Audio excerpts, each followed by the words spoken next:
Welcome back, everybody, to episode 253. We're about what did I say earlier? 4.86 years into it. We're not quite at that 5-year mark, I believe. December 18th will be our 5-year anniversary, the actual day of when we started this 5 years ago. So anyhow, welcome back to Beyond Tool Belt. We thank you for joining us on this episode. Today, we have another special guest. Stay tuned, and we will be back after our short intro from our sponsors.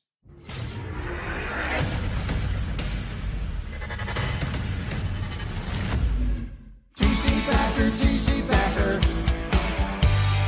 Roofing, siding, windows, gutters, solar. Roofing, siding, windows, gutters, solar. TC Packer.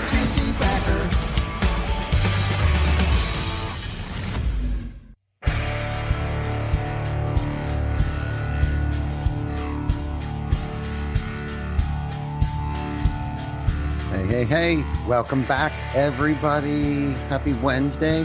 Happy afternoon. Hopefully you're on your lunch break catching us on this fine Wednesday afternoon. It's bright, it's sunny. It's probably close to 70 degrees here in South Central Pennsylvania. So welcome back, everybody. And thank you so much for joining us. We have another phenomenal guest, Tim Brown, who is probably one of my most favorite people. Not just in the roofing space, but I always love our conversations on and off the air. Anytime that we get together, you are always a fountain of insight, whether it's, personal development or just the industry that you're in, the SEO world and just your outside perspective on things, man, is always really cool to hear. And your creativity, you like just your video that we do, the commercial that we run for you, and how you collaborated your entire team there at the end. They're all on the ground looking up stuff like that. It's just pretty cool how you brought everybody together. And anyhow, so I felt compelled to ask you to come on the show to kind of do like a follow-up, maybe recap of RoofCon and what we got to experience together while we were there. Last minute little breakout thing that we did. I really enjoyed that. I gotta tell that story. Like, that was crazy. Like, so I was walking and I was actually live on my Meta glasses, and then Ty's like, "We're going up." And like, as I'm walking, I'm like, "Hey," I just like seeing him for the first time that day or something. And he's like, "Somebody didn't show up for a talk on recruiting and culture, and we're doing it," or something. I don't know. Did you try to get me to go up with you, or did I just decide to go up with you? I think you just decided. I was at 2.3 seconds earlier, and I was like, "What time?" They're like 14 minutes ago. I was like, "Okay, which booth, which breakout room?" They're like room 3 or whatever the hell it was, and I think, sorry. Go ahead. It's just crazy that there's more people in there when we got done. It says like there's like 10 people when we got in there, and there's 30 people or something like that when we got done. So more people were coming in, and I just think that was really fun. That was a good time. That was like that was probably one of the coolest things that happened while I was there, because it was like this impromptu.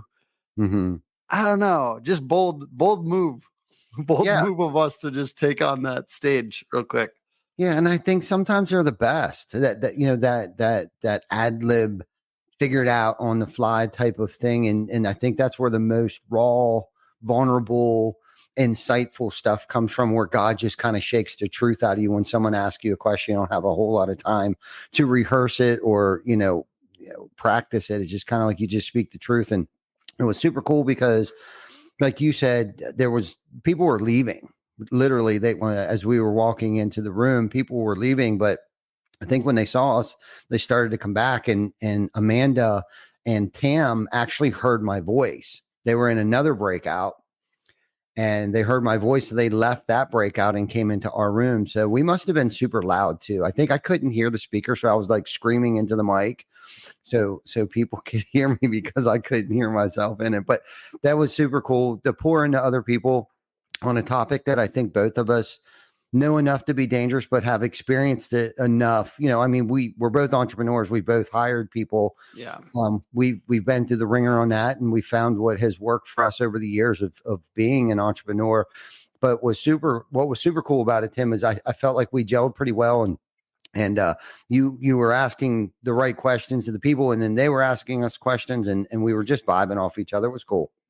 Wow. I was just like, it was crazy how that turned out. The other major thing is that you won the Ben Menchaca Award, which is incredible. Mm-hmm. So congratulations. He's got it there in front of him. And Ben Menchaca, if you guys don't know him, was a sales coach. He was also a door-to-door salesperson that a lot of people appreciated his perspective and vibes. He came up kind of quick in the industry, and had some videos go kind of like as viral as it gets on YouTube, and roofing rather on YouTube. And so a lot of people were looking to him and talking to him, and he had such a good outlook and vibe on the industry. He was just so excited to be, like, every time I hung out with him, he was just so excited to be there.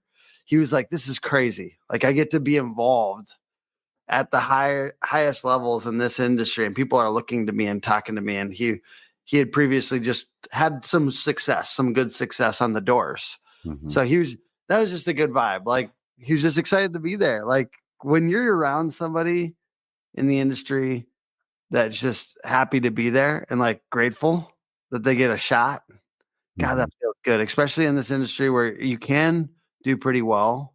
And there is a lot of culture. So anyways, so he did pass away a few years ago. And so they added this Ben Menchaca Award. It's the only award I think that they do at RoofCon. And essentially it's for, like what you're doing for the community. And I also, we got one, I got one here. I think it was a few years ago when we did we did one of the first, it felt like one of the first traveling.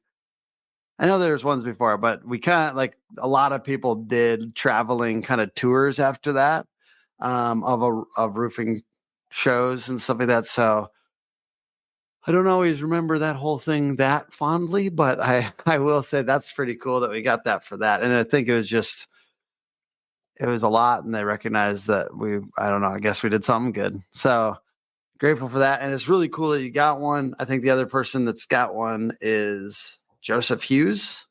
So congratulations to him. I think that was last year, and it's a good group to be a part of. So I'm excited. I appreciate that. I'm glad that you got one, because you definitely are one of those guys. Thank you. And you guys most definitely have impacted the industry, not just because of that tour. And I think that the award goes to people who have done more than just one and done type of things, but somebody that, or groups of people who continuously keep showing up every day, day in, day out, and having an impact, not just on the industry as a whole, but your teams, the passion that you have for what it is that you do, and pouring in and giving so much of yourself to our community, the roofing community. And that's the epitome of what Ben stood for, because he gave freely what was so freely given to him. So, I mean, I saw him on many podcasts. That's probably one of ours. And I know Vic would probably contest to this as well, is one of our biggest regrets is not getting him on the show. When we could have, we probably had the opportunity to get him on the show. But he's definitely one of the greats that we were not able to get on the show in time. What I like too about, like, his legacy is, like, he was a hard worker, and he was doing it, every day. And so that was cool as he came up, just like being one of the, like, we like the in the trenches stuff, like people that are really getting it done. And even if we're not always, like, you're a CEO now, you got all this office stuff to do constantly. You're not, like, always out there, but honoring that, all the stuff that is in the trenches, all the stuff that's getting done by the people door knocking, by the people running leads, by the people on the roofs, by the people even answering the phones, and in your office, like, those people are the ones that make this whole, like, make it work. And so just honoring that, and the love goes out to the people that are making this work day in and day out, making these companies great. And so, and basically, I do think the legacy too is about that in the trenches thing. Like his because that was his thing. That was his emoji, was the gorilla, because he was a gorilla on the doors. You know what I mean? It was the gorilla and the knock symbol. Yep. And so he would get out there. He'd talk about how, you got to take the action. You got to, whatever the action is for you, to take the action and to take a lot of it and to keep taking it and to not back down. And that was like, that's why I feel like his emoji was the gorilla. Yeah. Yeah. He definitely was one of the trailblazers to make door knocking sexy, because it is brutal. I mean, oh yeah, knocking doors and getting kicked in the teeth, 9 times out of 10, that it's brutal and it takes a toll on a person.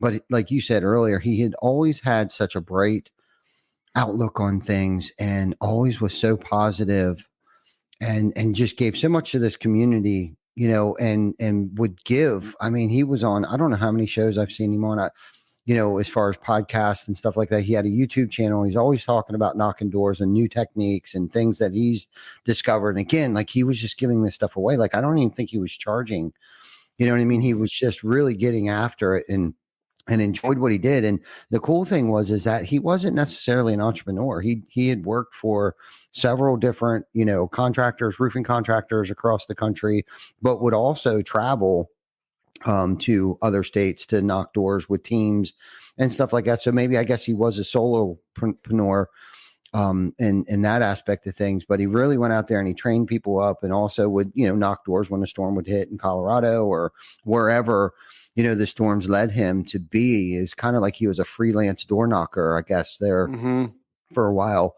But the privilege of getting this and being recognized when not trying to be recognized to get an award, and that's, Vic had made a post about true legacy, like that's true legacy. If I could pass away and they would have an award in my name and to honor myself, but also to honor other people that are making an impact on our industry, that is like probably the biggest form of legacy. Like, it's not a building that I gave to my kids. This is the Ben Machaca Award. Like, there's no better honor for him or his family and for me personally.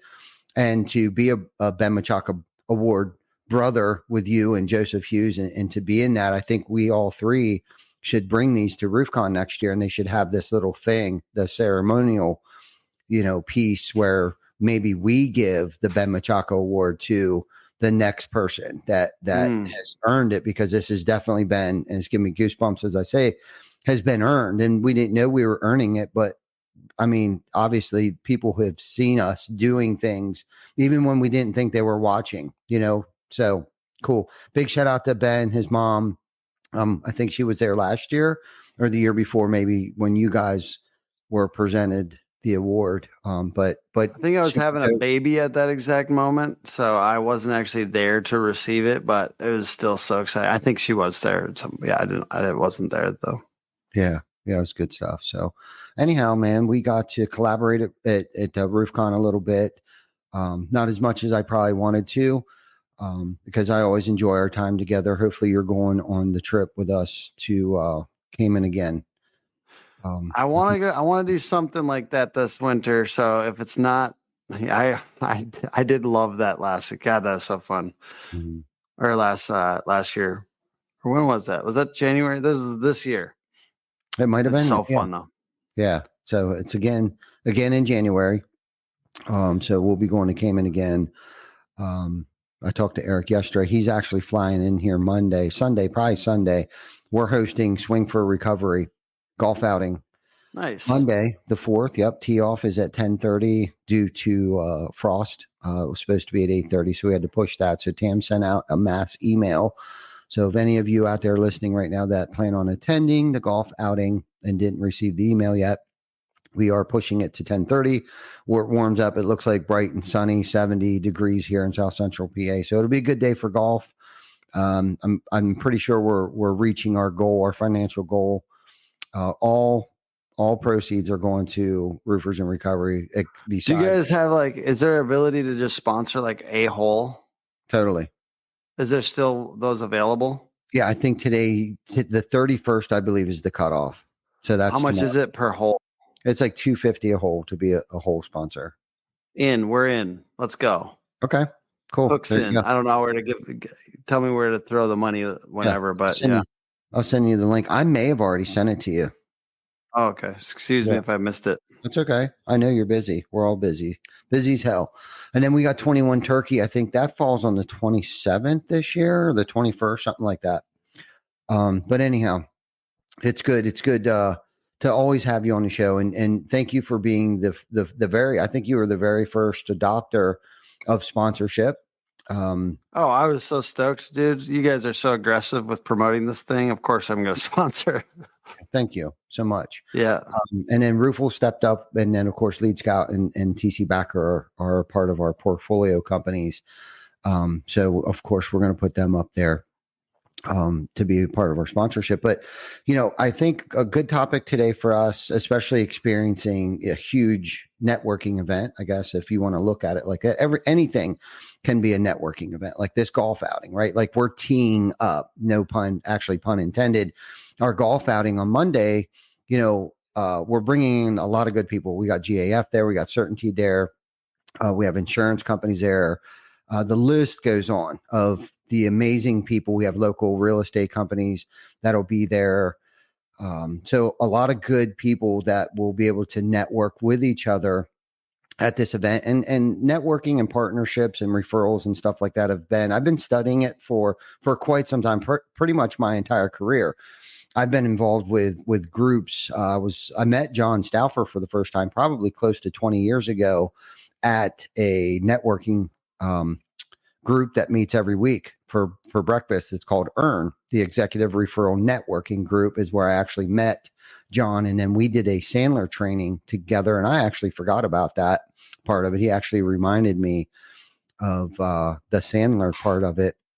But the people that you meet at these things, and we were talking briefly before we got on the air here, that I think the word networking, I think a lot of people look at that as like a negative word, or just sounds real high pressury.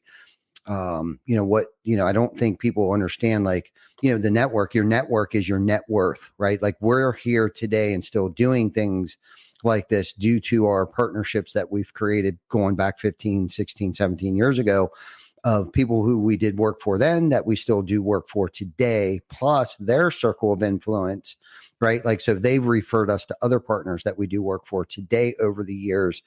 And that power and that, and of course, what you do and what you provide contractors, Tim, with SEOs, websites, social media content, and all that stuff, like that's just as important, because that creates other opportunities for partnerships to be created. So, that's kind of where my headspace is today. And we can go down that rabbit hole as deep as we want to go, because that's really the nuts and bolts. And I think so many people are talking about SEOs and all these things, but like, what do you do with it? Like when a lead comes in, like, how do you nurture that lead? Because I think too many salespeople think, once you collect that final check, the sale is over.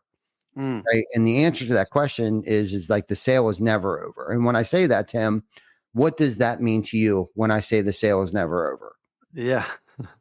Until they tell you to F off, you should be following up with that deal. I actually, just before I got on here, there's a guy who literally was absolutely relentless with me. And honestly, I've been annoyed. But then I'm like, at a certain point, you just got to be like, holy shit, you have followed up with me so much. I need to talk to you. So this guy, and it, like every single way, Facebook, LinkedIn, phone call, text, like whatever he got his hands on, he was following up with me. And I literally today, I just set like at 10, it's 11:35 right now. So 40 minutes ago, I said, for me, excuse me, in my time zone, I said, you're relentless, dude. I'll do a 20-minute demo with you. I'm not saying I'll buy. If you'll do a 20-minute presentation to my two salespeople on why to follow up as many times as you have, and as many ways as you have. Because sometimes it's not about just following up one way. You're just emailing the homeowner again or whatever. Dude, you got to follow up 5 ways. And I get it. At a certain point, their silence might speak loudly, but I just think usually it's a little further than most salespeople go.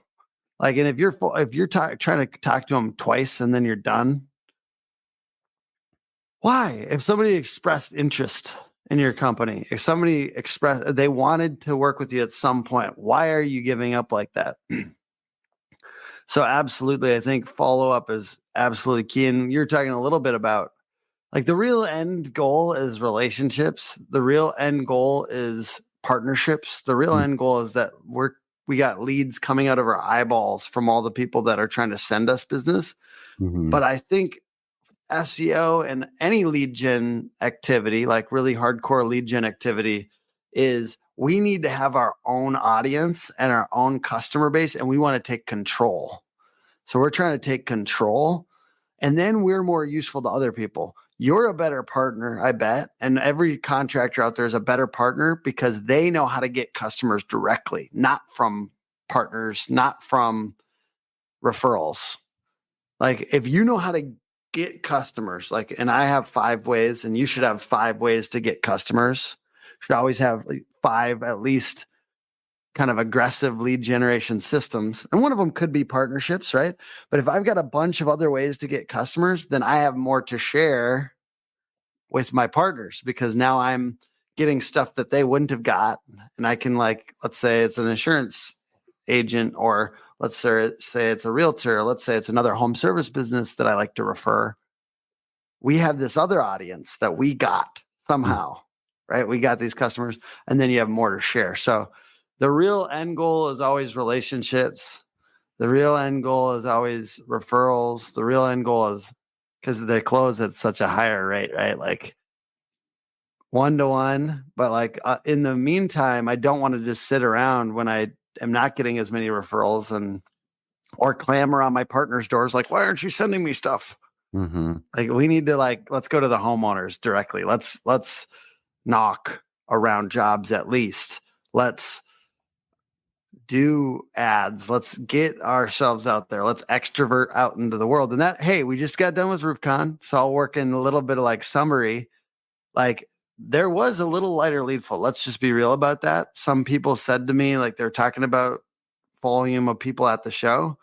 And when somebody says that, I'm like, what are you doing to extrovert yourself out there? Because we were walking around with our little wagon, with our Yeti on it, with all of our waters that have our logo on it. We were going all around to all the booths, giving out stuff. We were shaking hands, and every single person we were talking to, we were acting like they mattered. And that's what you have to do. I think that the reason some people have less success in like, let's say it's a home show for you. The reason some people feel, oh, it's a light home show. Are you doing video content with all the other home service providers? Are you talking to them they're just as important as homeowners for your business? If you talk to a pest control company and a garage door company and a HVAC company and all the different guys at that show, and you say, hey, by the way, is there anything you don't love about your like what else could, like, the people that you're referring to for roofs and siding, gutters, solar, then what could they be doing better? Because we'd love to like be a good partner, and we'd love to take care of your homeowners. If you ever really just want a company that's like super communicative and will get out there very soon, then hey, maybe we should have this conversation, because we obviously have a lot of people that need your service as well. So like really looking at it like it's not just 1-to-1. How do I get another homeowner? But people will really promote you. And they have a lot of, like, the best thing about that other home service business or that realtor or that insurance agent is that they will have conversations with 50 homeowners in the next couple of months. And they really do refer when you act like they will refer, and you're nice and you ask for the referrals, and you maybe do anything you can to be useful to them. And that's the way I look at partnerships, is like, I need to be useful first. Right. How can I be useful to this person? Whatever, I need to look at my assets. What would be useful to them? And for us, it's video content. It's our podcast. It's the fact that we have an audience on social media. It's our reels. We have 1 million people on our website every year. Well, but what do you have? You know what I mean? Like, what are your assets? Like, take stock of your assets and how they can be useful to your potential partner, and then be useful on the front end. Get them a customer. Get them like, make a video with them. Talk them up. Like, if you know they're good, because you can see you hear about the reputation, you see all the reviews. Mm-hmm. You have a mutual customer and they're having a good experience. Talk them up. If they could refer you, what are we doing out here? Yeah. Talk up your homies, because when we talk up our partners, it means more to the end customer than talking up ourselves. And this is the spirit of referrals.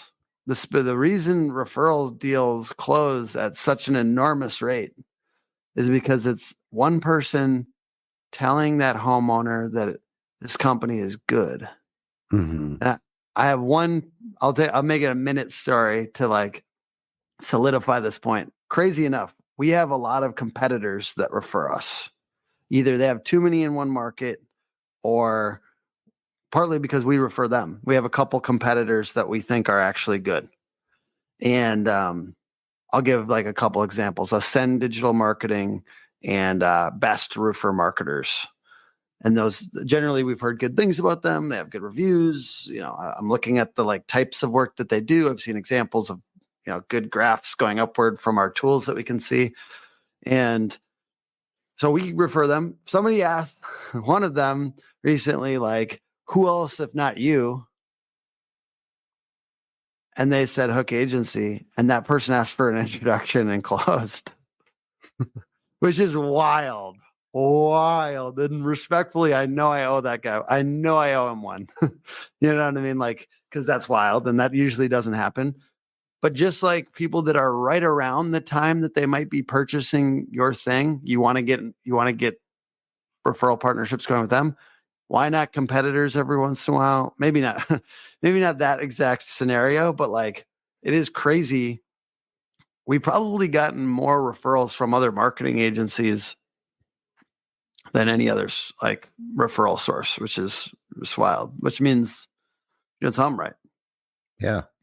Yeah, no, it's such a great topic, and you covered so many different things. But what I liked what you were talking about earlier about the follow-up.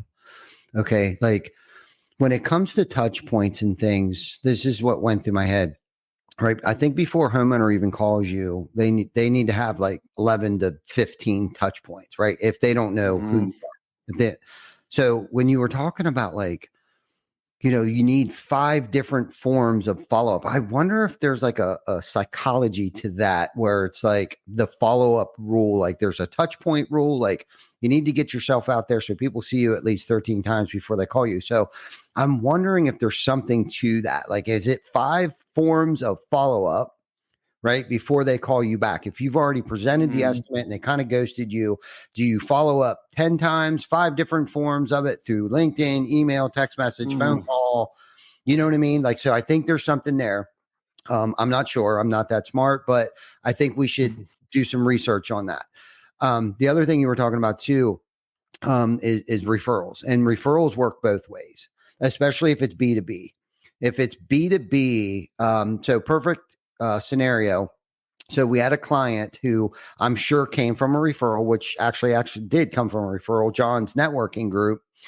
So we ended up building this really nice elaborate deck on the back of this gentleman's home, and he posted it on his personal social about, you know, how it was nice. He's sitting on it was a picture of him sitting on his porch early in the morning, sun's coming up, and he's drinking a cup of coffee. So of course that makes our heart happy. So John repurposed his photo into one of our marketing campaigns on social media.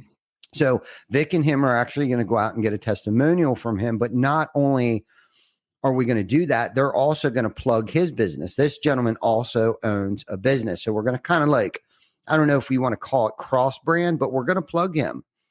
It was a referral that came from a referral networking group from somebody that works here that attends that networking group. So the importance of partnerships is I can't explain how important that is. By the way, 50% of the phone calls that come in here for leads, 50% of them are referrals.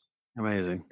The other 50% is obviously like some form of organic marketing or a billboard, truck wrap, roofer near me. However they saw us, they went to our website and used that phone number to call us. But like I said earlier, you need that. That is just as important to keep that engine, because referrals are the engine to growing your business and sustaining your business for the long term, right? Anybody can spend $10,000 a week on Google and make the phone ring. But if you're out burning people and not doing a very good job, or not showing up when you said you're supposed to show up, or not getting estimates back, like, you're losing out on 250 more leads per lead.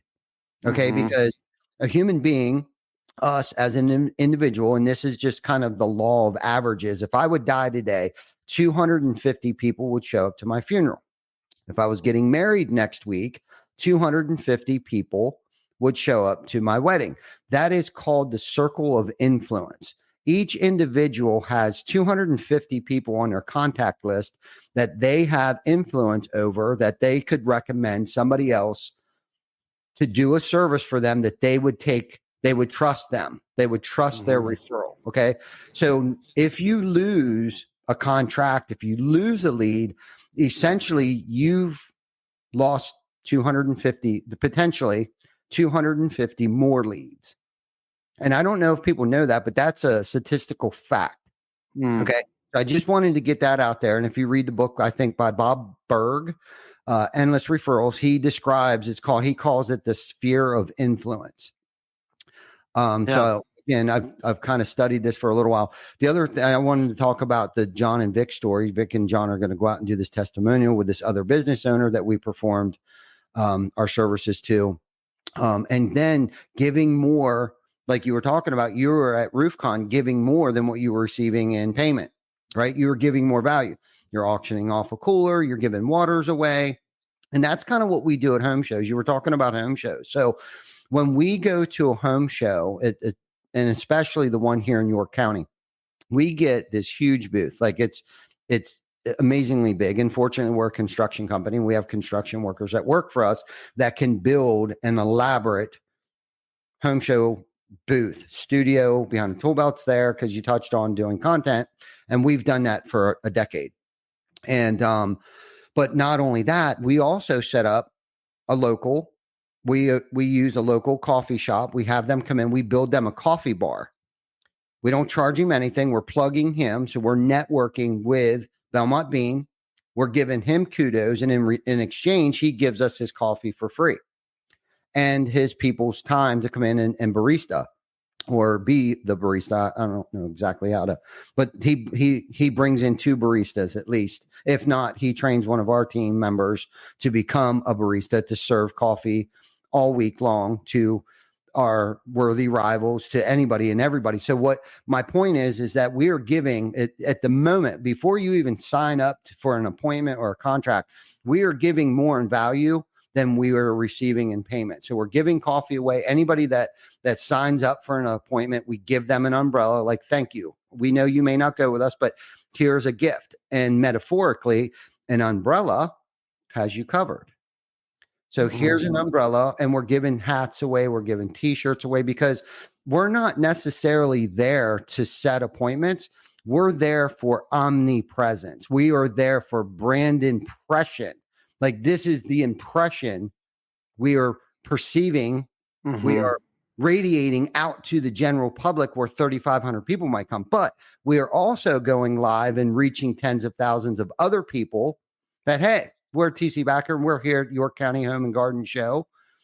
That, we're really gives us an opportunity and a platform to make those touch points, because yes, you may not need our services today, but you're leaving here with a swag bag full of, koozies, pens, notepads, t-shirts, hats that, in the t-shirt and the quality of the t-shirt, right? We're not cutting corners on any of that stuff, because we believe in quality. We're setting up a quality booth with quality workers, with quality products, with quality swag that we are handing out, because that is that perceived value that we were trying to cast out into the community in which we live in.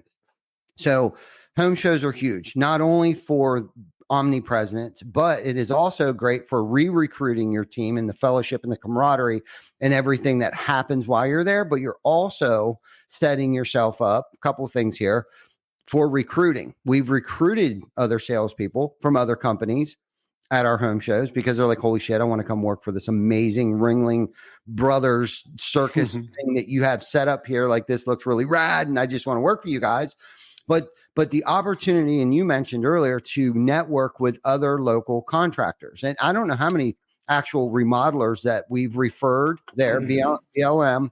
We referred them. They're usually a booth across. Like, everybody fights to try to be around us because it's drawing everybody over there, especially the free coffee. And we call it Roofer's Roast, by the way.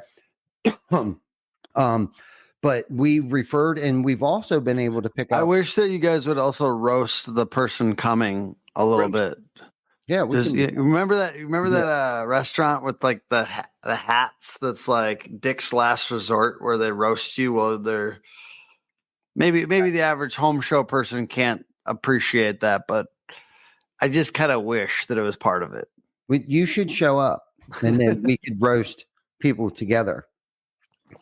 Kind of sounds fun. Like, obviously, you don't want to go for like their deepest seated insecurity, but like that hat looks like it's, like the mole on their face or something. Yeah. Like Austin Power, moly.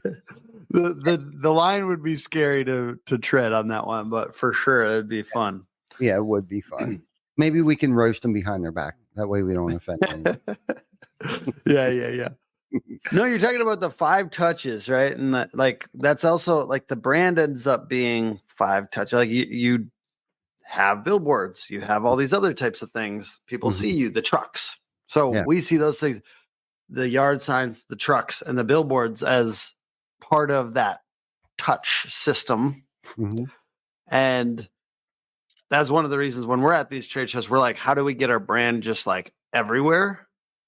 Because I feel like maybe in this concentrated environment that we could have 5 brand touches while they're at the show, or maybe even more, right? And like, if it feels like it's everywhere, that's kind of fun. So that's why we did like the water. So if I was to, besides the roast edition, like the sleeve, like doing a big TC Backer logo on the sleeve. Do you guys have anything like that? Maybe that would be, if you don't, that would be like just a big TC Backer logo right on the coffee sleeve. No, we do have koozies. We let Jason put his Belmont bean. Oh, gotcha. Okay. On the sleeve. Yeah.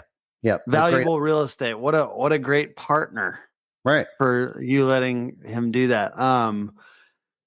Dude, we're always experimenting. So even though I did 5 things this year on partnerships, I feel like I'm just getting started. And this next year, I really want it to be the year of the partnerships. So I'm just going to go really hard. And I feel like at the end of the day, like, what is the result that I want? I would love it if there's several partners referring us 5 customers every month. And I think like you kind of got to know what we're shooting at, right?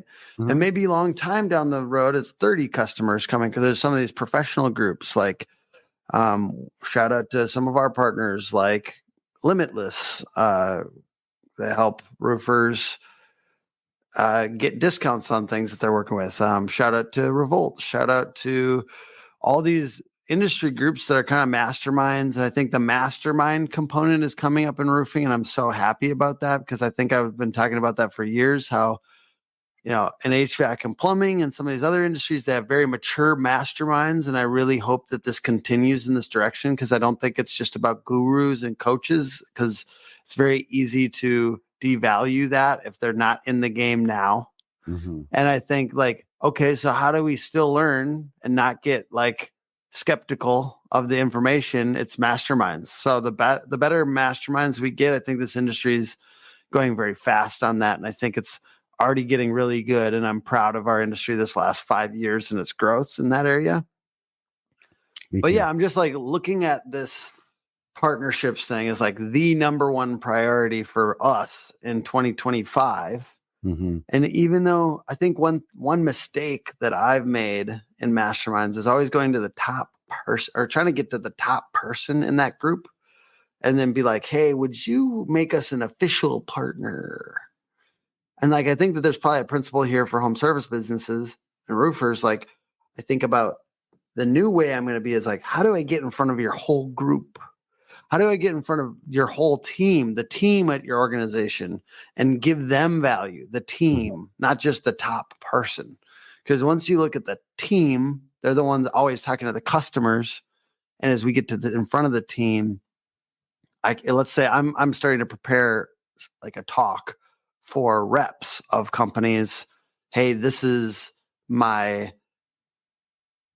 social selling, social media top tips for your team as they're out on social media to sell better to your prospects.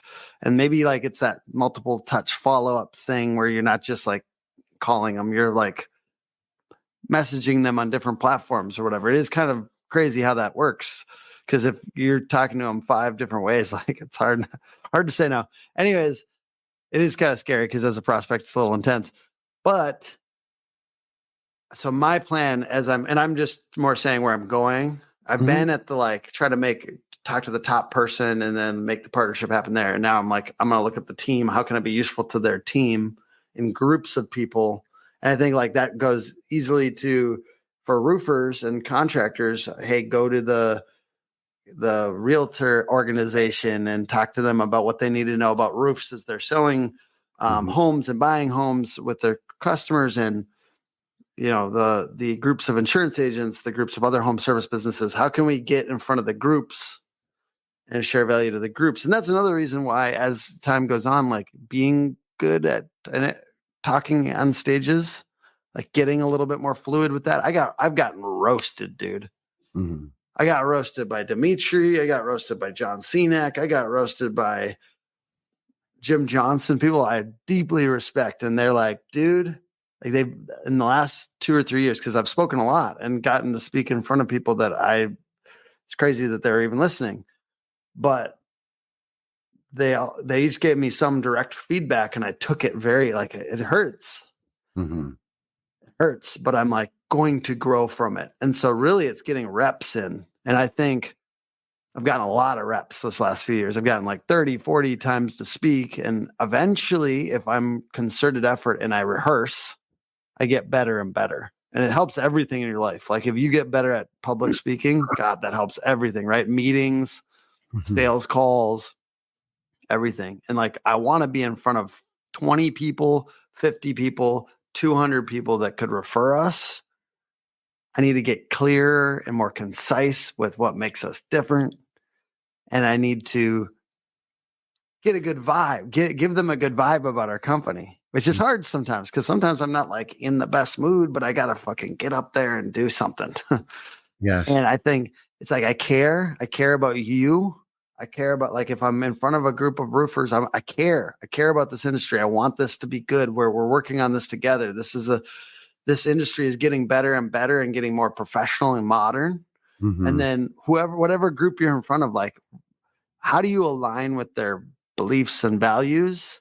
Mm-hmm. And like, how can you care more? Because that's first they need to know that you care, and then they can hear how you're going to help them. Mm-hmm. It's that whole like people don't care how much you know until they know how much you care. Yeah, for sure. And that's a part of value, right? And I think a lot of people talk about value, but I don't think really explain, what that means. It doesn't mean giving a discount, right? That means giving your time, giving your empathy, caring, and making a commitment is what value is. Not necessarily like what you're giving away for free. You know what I'm saying? So I like what you're saying. And, speaking is huge, right? Like it's only taken me almost 5 years to start feeling comfortable doing a podcast. Now, 70% of the reason is because of not listening to myself. Like when we get off here, I don't go back and listen to myself. Now, I've actually been doing that more so now than I ever have been, because there are certain things that I may pronounce a way that kind of just irks me. Like I practice not saying it that way, or, you know, I don't know. Why did I say that? Why do I keep saying that? That doesn't, I'm not articulating it well enough. Would I understand that? So, there's three things when you talk about, professional success that you must work on continuously. And that's reading, that's writing, and that's speaking.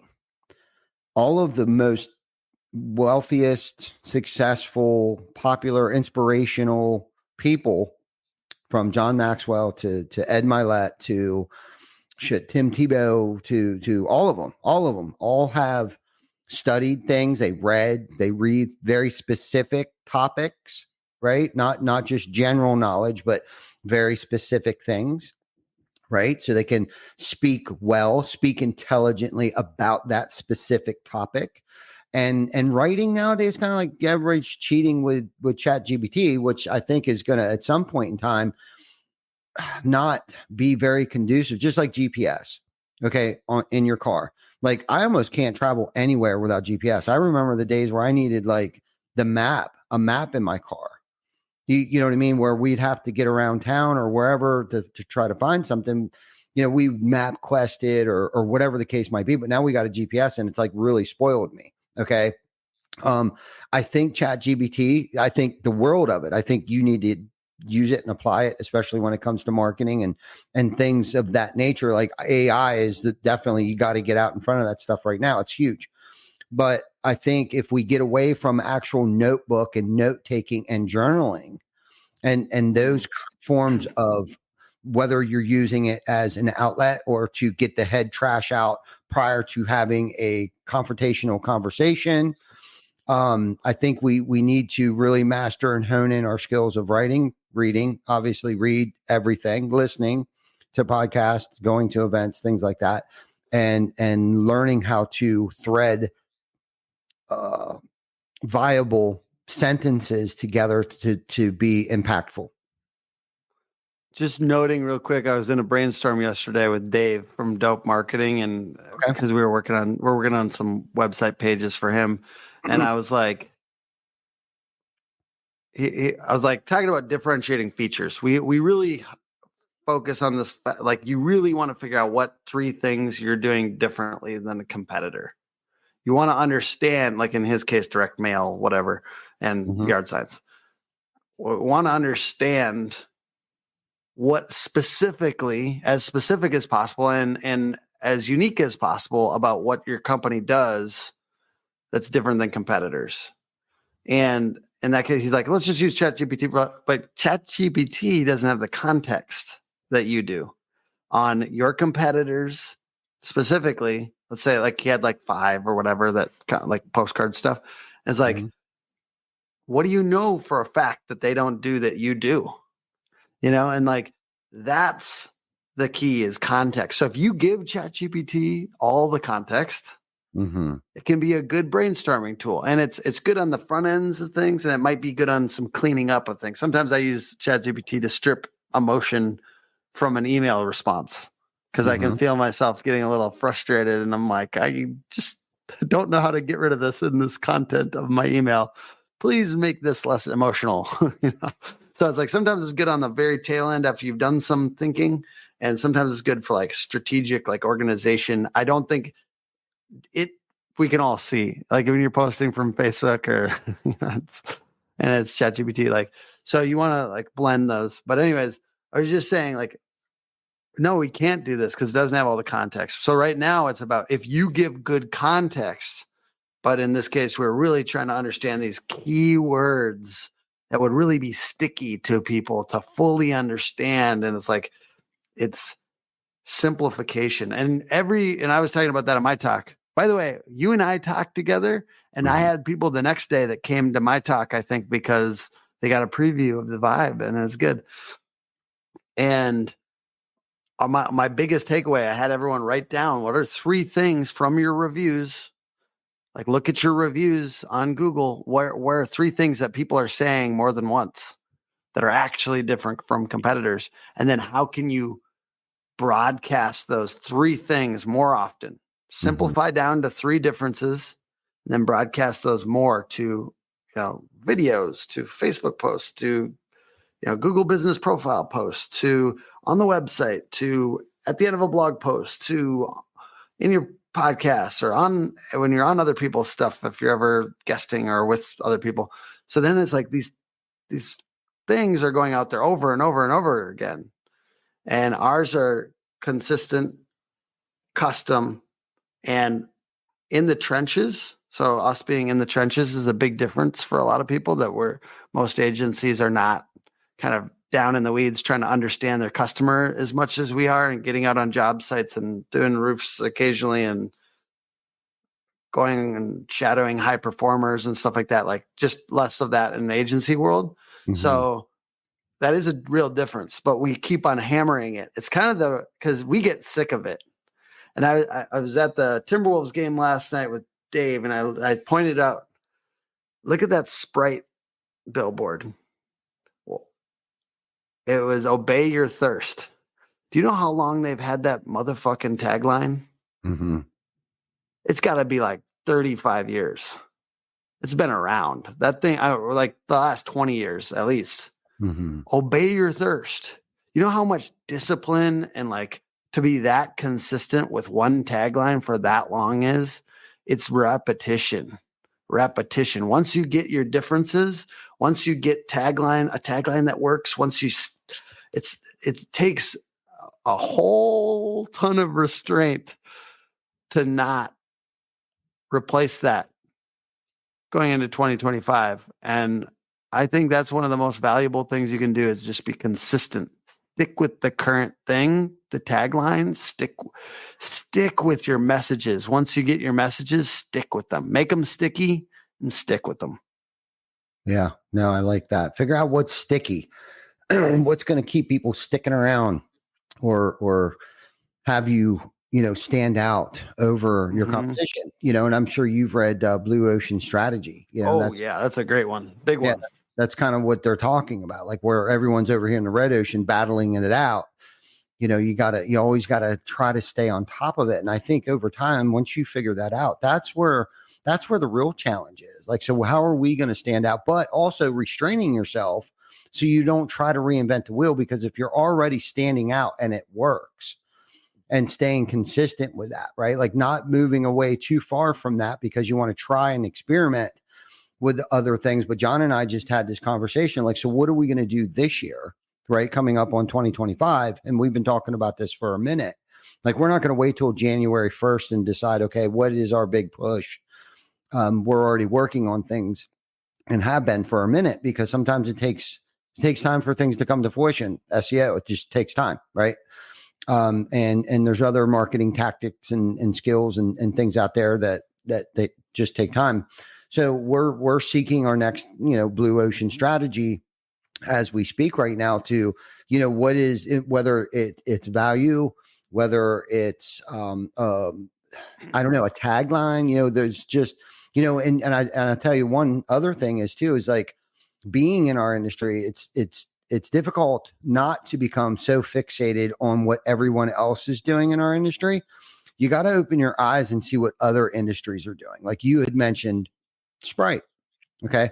So what is Apple doing? What has Apple done over the years? What has Southwest done over the years? And Southwest is definitely a company that we've studied. I've studied Southwest for at least the past 5-7 years, and how they've become the nominee, right? Where they've made flight affordable, where they've given you more in value than we're receiving in a plane ticket, right? Some people won't fly it because they don't have first class, they don't have business, they don't have all these other things. But a lot of us do use Southwest because, one, they fly just about anywhere nonstop. You get 2 free bags, right? You don't have to pay for all this extra stuff where other airline companies, and their culture. And if you studied Southwest over the past 50 years and what they have done, okay, people enjoy actually working there, and it shows when you get onto the plane. When you walk up to the kiosk to get tickets, like everyone who's receiving your bags, taking your luggage, to the flight attendants on the plane. So Southwest, if anyone is, for New Year's resolution or whatever the case might be, they want to be more specific on things that they're studying, I would highly recommend studying Southwest Airlines, because it is now they're getting ready to change. Unfortunately, I think there's going to become a hostile takeover. CEO from another airline is trying to take over the existing CEOs, and they're talking about first class, offering these other things. And again, talking about what you were saying earlier, not drifting away too far from it. And there's a lot of upheaval with people being frustrated. Like, you can't change the platform that Southwest has created, because this is what makes them so successful. And this is what we're going to experience the next 5 years with private equity and roofing, by the way. Right. Exactly. There's gonna be some really great brands that if they took the wrong deal, they might have their customer service affected a lot. Yeah. And let me tell you why. It's because of the word why. They're moving away from their why. Okay. Why they do what they do, why they were where they are today. And when you remove the heart out of the company and try to do a heart transplant like that, and you veer away from your why, the giving, the caring, the community events, and it becomes just about money, then the culture suffers, the vibe suffers, the expectations suffer. And essentially what starts to happen is the customer service starts to suffer, because nobody wants to work here. I'm going to get in trouble if I don't meet my quota. All of these things that we've heard about, people end up not getting paid because they don't know the process. They don't understand the process because the culture was this way. And now all of a sudden you're telling me to do it this way, and it just doesn't feel right. A buddy of mine who got bought out by private equity, or in the process of, which may end up not being bought out, because now he is a sales rep at his own roofing company and does not like it because of the expectations that they put on him at the rate that he's supposed to sell roofing at. Now he's having trouble looking a homeowner in the eye and gouging them the way that this private equity firm. But if he doesn't meet his quota, he may be out of a job and his company. So that's a whole different topic for another time. I might have to ask you behind the scenes on that one. Yeah. But yeah, you don't figure out your why. Okay. Why are we doing this? What are we trying to accomplish here in our community, within our team, to our homeowners, right? Figure out that why and lean into it. Right.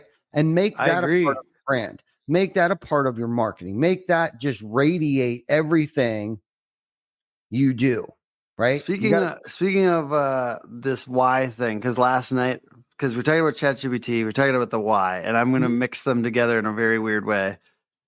I have outside brain with ChatGPT, where I've got all the context ever for my business and my personal life, and I put it in there, and I give it. I say, hey, ask me 20 more questions to further clarify, so you could act as an outside brain and be a good brainstorming tool for me.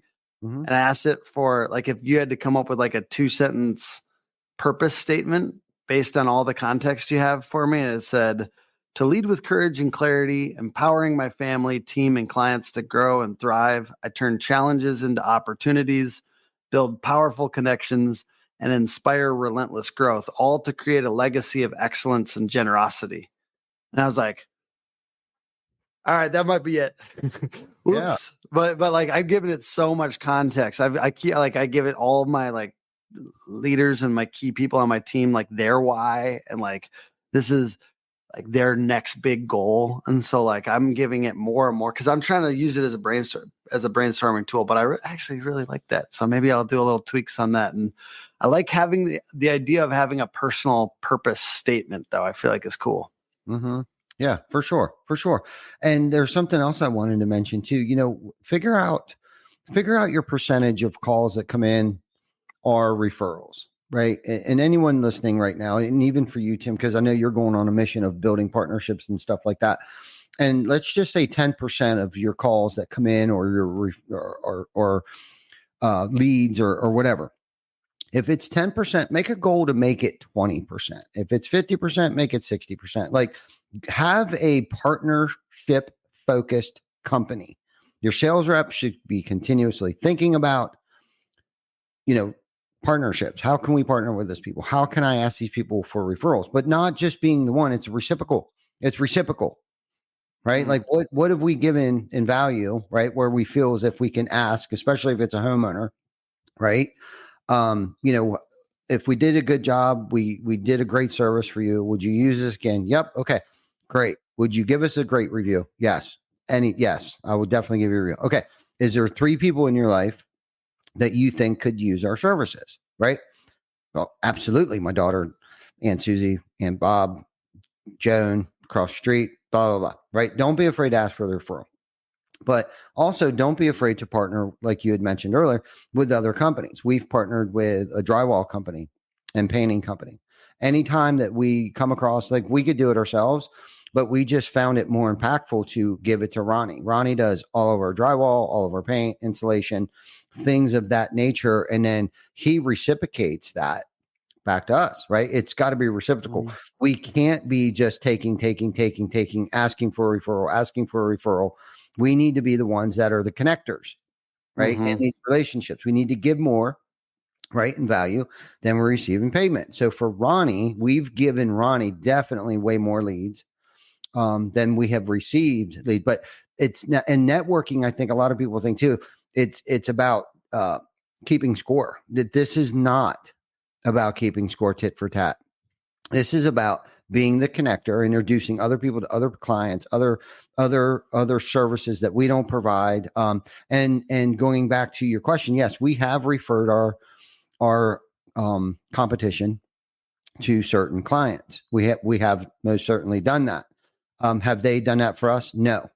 Was one or two of them sarcastic and somewhat malicious, like, haha, we have so much work, we're referring people to you? Maybe. I'm not going to answer that fully.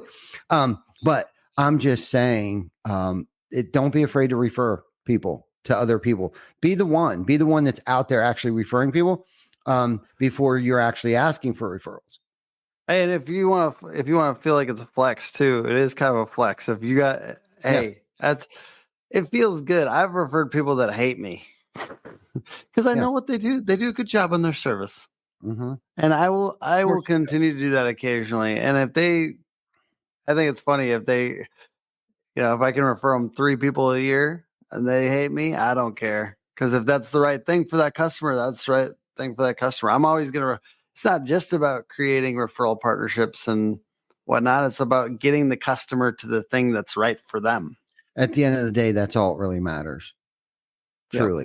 At the end of the day, that's all that matters. So cool. We're at 1 hour and 4 minutes, man. Is there something that you want to just leave everybody with before we get off here? No, sir. I'm just grateful to serve the industry, and it's an in the trenches digital marketing company, hookagency.com. If you ever need us, please say what's up. Yeah. And I highly recommend Tim to anybody. I mean, Tim has done mad respect for you, Tim. And you know why. I have asked to do business with Tim in the past, and I'm just going to throw this out there. And Tim declined, not because he didn't like me, not because we don't know each other, like each other, or trust each other. It's because he was already working with clients in our area. So that's the type of integrity that this man has. I've seen the work that he has done, and potentially here in the near future. But you have helped us. You know what I mean? He's gone out of his way to help our team and educate our team, because a couple months ago we had a meeting.